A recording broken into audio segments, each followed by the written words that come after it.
Présenter un support vidéo sur l'activité telle que la savate et bâton défense est à la fois très délicat et très sécurisant.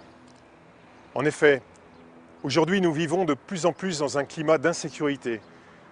Tous les jours, les médias nous inondent de scènes de violence, que ce soit dans les villes ou dans les campagnes. Et bien sûr, ces scènes nous font froid dans le dos. Parler de méthode de défense et parler de légitime défense me paraît tout à fait indiqué et adapté et tout à fait d'actualité aujourd'hui. Pour les pratiquants de savate et bâton défense, ce recueil constitue l'ensemble du panel des techniques dans des registres très diversifiés. C'est un référentiel national technique dans lequel tous les fondamentaux pourront être travaillés, élaborés. Pour les formateurs, ce recueil sera très riche. Ça sera sa boîte à outils dans lesquels il pourra, lui, construire ses séances, ses stages et ses cours. C'est bien plus qu'un recueil de techniques, c'est une Bible, car c'est aussi et à la fois une démarche pédagogique. Enseigner la savate et bâton défense ne résulte pas d'une simple séance d'animation classique. Bien au contraire, nous ne sommes plus dans un registre pugilistique où les pratiquants s'opposent à l'aide de percussions et avec des temps réglementaires. Notre méthode est basée sur l'étude des attitudes et des comportements en situation de stress. Le pratiquant, tout en développant ses qualités physiques et techniques, doit faire preuve de discernement, d'analyse et surtout de lucidité.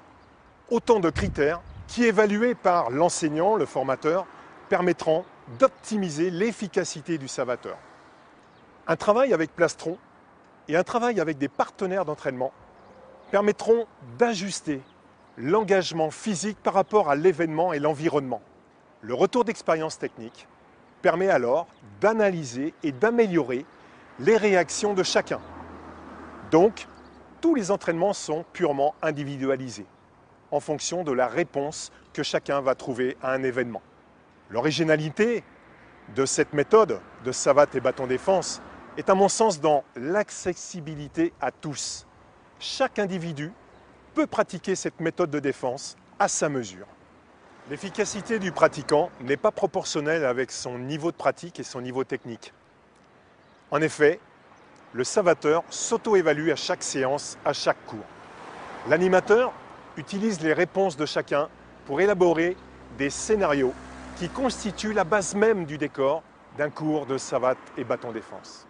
Rien n'est plus riche pédagogiquement, bien sûr, que l'échange des pratiquants s'opposant avec des morphologies et des aptitudes différentes.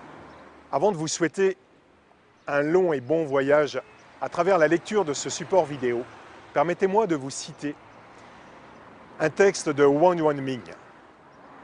Posséder les arts de la paix, mais non ceux de la guerre, c'est un manque de courage. Mais posséder les arts de la guerre et non ceux de la paix, c'est un manque de sagesse. Et je pense que notre activité et notre méthode de défense résument tout à fait cet adage. Je voudrais finir avec cependant quelques petites recommandations pour tous les pratiquants et tous les formateurs. Quel que soit votre niveau de pratique, quel que soit votre niveau technique, votre engagement ne doit jamais vous mettre en insécurité. Préservez toujours votre intégrité corporelle, gérez l'incertitude, diminuez la prise de risque et surtout, ne vous mettez jamais en danger. Désamorcez, mais n'acceptez jamais un conflit. Je tiens, au nom de toute l'équipe et de toute la commission technique, à remercier tous les participants qui étaient présents à ce stage national. Sans eux, ce support n'existerait pas. Il est très formateur et l'optimisation de leur technique et de leur attitude permet de comprendre et de mieux cerner notre méthode de défense. Merci à tous et merci à vous.